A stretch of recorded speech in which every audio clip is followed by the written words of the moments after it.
W7, and we're going to begin working on the body of our compare-contrast analysis essay. As always, ignore any due dates and times you see in this video, and instead, consult your course for the due dates and times that apply to you. There's a lot going on in this week's module. You'll notice there are two videos, part 1 and part 2, for helping you build the body of your compare-contrast essay. Now, I also make my videos available with the PowerPoint presentations, and you'll see that they have slightly different titles. Part 1 is Building a Compare-Contrast Essay, and that'll give you kind of a basic overview of how to build a kind of a skeletal analysis for a compare-contrast. Part 2 is where you add a lot of the meat and the substance to that analysis. So don't just watch part 1 and think you've got it. Part 1 is overly simplified. Definitely stick it out and look at both parts of this video so you can build a full, robust analysis of your two subjects in relation to each other. Now, let's take a look at the discussion forum. As always, I'm going to use the example student essay to kind of move you through this one. We're still drafting, and so things don't have to be perfect. In fact, I expect this one to be a little bit bumpy, and I'm hoping that you'll ask for my feedback in the subject line. That way I can help guide you through choosing the right structure for this paper, whether it be to ping pong or to chunk the information. It'd be a great time to go back over the materials in the Paper 2 module, because not only will you find a lot of helpful hints and tips in there, but a lot of the language that probably sounded foreign to you a couple weeks ago will make a lot more sense as we've moved through these past 3 or 4 modules together. So for this week, you're giving me an updated version of your thesis, that's worth 1 point, your topic sentence outline, that's worth another point, and then go ahead and fill in at least one body paragraph. Now you can go with either a ping pong or a chunk method for your body. The thesis is totally up to you. You can go with an umbrella or a prong.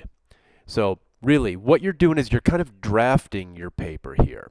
And so you feel free to give me more than just one body paragraph if you want. I need to at least see the thesis for a point, the outline for a point, and one developed body paragraph, chunk or ping pong, with at least 4 supporting sentences for another 3 points, a total of 5 points this week. Let's take a look at the example post I did.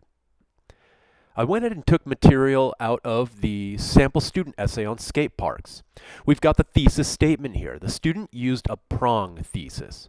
Old school skate parks of the 70s differ from modern skate parks in their focus on surf emulation, a lack of coping and other hard angles intended for grinding, as well as a lack of overall diversity of terrain. So you can hear the 3-prong thesis, and it revolves around a contrast analysis. They differ. Let's first look at the outline, then we'll come back and look at the body paragraph. Topic sentence 1 focuses in on surf emulation. Old school skate parks are designed around a sense of flow, with the designers looking to surfing as their main influence. But, there's our transition word to keep the topic sentence balanced, modern skate parks are designed to include as many opportunities for tricks as possible. Topic sentence 2. Old school skate parks are virtually free of ramp coping and rails for grinding or sliding, whereas, there's our transition, modern skate parks feature ledges, rails, and coping as the most important aspects. So notice our focus here is on prong 2, grinding surfaces. Topic sentence 3. When it comes to how many items there are to skate and the potential ways to skate them, modern skate parks take the cake. So this one focuses in on diversity of terrain. So we've got our thesis and topic sentence outline. Now let's take a look at this paragraph. You might be tempted to dismiss this paragraph or the essay as a whole as a little rough and bumpy. And yeah, there are some things that the student could have maybe done a little bit better, but nonetheless, this is still an A+ analysis in my book. Let's take a look at this first body paragraph so you can see what a well-rounded, robust analysis paragraph looks like. We're focusing in on that sense of flow. So that topic sentence again, old school skate parks are designed around a sense of flow, with designers looking to surfing as their main influence. But modern skate parks are designed to include as many opportunities for tricks as possible. So we've got our balanced topic sentence. We address old school parks and we play them off new school parks. Now, let's look at the geography here. A typical skate park in the 70s consisted of a winding downhill ditch called a snake run, leading into a wide bowl with an embanked wall to carve up and wiggle around as if surfing on a constantly breaking wave. So we've got a sentence here dedicated to old school parks of the 70s. The slopes on these bowls, meaning these 70s bowls, gradually increase in grade throughout the 70s, with some vertical aspects toward the end of the decade. So we've got two sentences dedicated now to old school parks. We then see a transition phrase, on the other hand. So now we can tell that the writer is using a chunking method. He said everything he wanted to say about old school parks and their surf emulation. He now transitions, on the other hand, and he'll talk about the surf emulation, or lack thereof, in modern skate parks. Modern skate parks have nearly abandoned the idea of flowing comfortably around an area.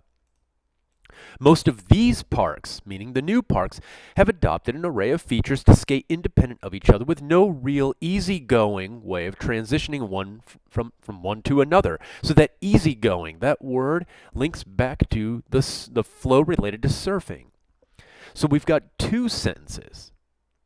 Now, with this third sentence, you might be tempted to think that the paragraph isn't balanced. I'd say you'd be wrong. I'm going to count this more as a grammar error. If you're a grammar dork like me, you recognize the coordinating conjunction so at the beginning of this sentence. Technically, instead of using a period after another, the student probably should have used a comma and then used so and continued this sentence as a complex compound.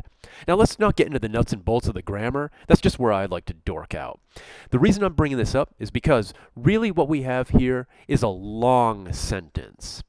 That's grammatically incorrect. So this sentence, most of these parks have adopted blah blah blah, should be connected to this one. So rather than gliding over the length of the entire course every time, a rider may feel comfortable skating the same wall ride for nearly their entire stay at the park.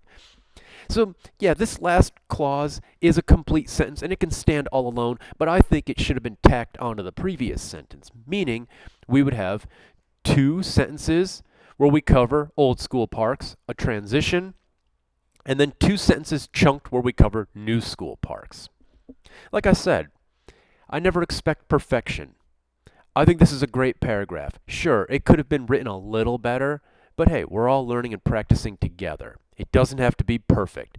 As far as I'm concerned, a paragraph like this earns an A all day long.